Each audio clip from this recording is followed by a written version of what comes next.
Packing box. Watch pen. Multimeter. Manual, complete accessories. Battery installed. Open the back battery compartment cover and put in 2 AAA batteries. The watch pen is inserted into the corresponding port. DC voltage. Intelligently identify the gear, and the watch pen can contact the positive and negative electrodes of the corresponding battery.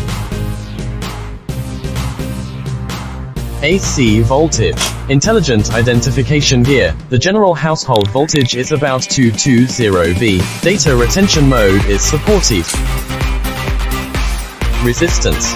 Intelligent identification of the gear. The pen can contact both ends of the resistor. On-off beep. Intelligent identification gear. The pen contacts both ends of the wire, and the beep is normal, otherwise it is damaged.